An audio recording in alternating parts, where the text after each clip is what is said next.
I was at the Modern Art Museum, Museum of Art in New York. I'm afraid I don't remember which one, unfortunately. But I was in this amazing room. You know, it had all these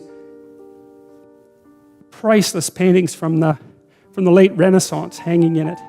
You know, each painting worth, who knows, $1 billion maybe. They're priceless paintings. So the room it's a shrine, and it was full of people from all over the world who were looking at these paintings. You think, well, what the hell are these people doing coming to this room looking at these paintings? Like, what are they up to? One of them was a painting of the Assumption of Mary, right? Brilliantly composed. And there was all these people looking at it. And I thought, what are they doing? They don't know what that means. Like, why are they looking at that painting? Why is it in this room? Why does it cost $1 billion? Why is that painting worth so much? And the answer to that is, well, we don't really know. Like, it happened. They're sacred objects in some sense, and we gaze at them in ignorance and wonder. And the reason for that is that the unknown shines through the mattis and in partially articulated form. Well, you think about what's happened in Europe over the last 1,000 years, say 2,000 years, this amazing, unbelievable collaboration to make things so beautiful that they're jaw-dropping when you walk into them. And you think about the economic value of that, right? I mean, I think it's either France or Spain that's the most visited country in the world. It's one of those two. I think there's more tourists in France than there are people most of the time. And part of the reason for that is it's just so damn beautiful. You just can't stand it. And you think, what's the economic value of that? It's absolutely incalculable. And what's interesting too is that you build that beauty in, and then the farther away you get from it in time, the more valuable it becomes, right? Instead of decaying, it has exactly the opposite effect. Its value magnifies. And one of the things that I'm deeply ashamed of as a Canadian is that our sense of beauty is so underdeveloped. We're so primitive.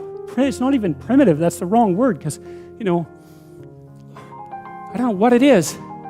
It's second rate. It's second rate at least. It's terror too, because people are afraid of beauty. But anyway, so that's what artists are doing. And so one of the things I would say is buy a damn piece of art, you know?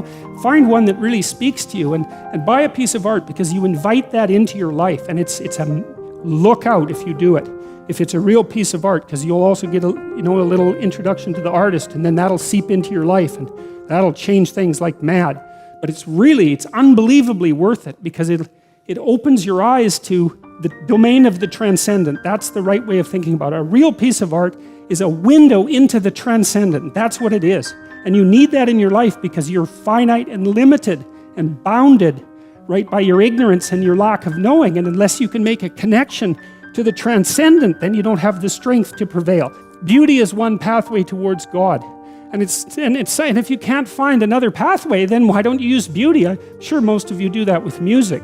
Because music is the one thing that modern people can't be cynical about. Thank God for that. And being fascinated by music because of that. It speaks meaning to people, right? Even nihilistic punk rockers are so damn engaged with their music that they can hardly stand it. And you can knock on them and say, look, you know, you're having a transcendent religious experience, and they'll just tell you to fuck off, because that's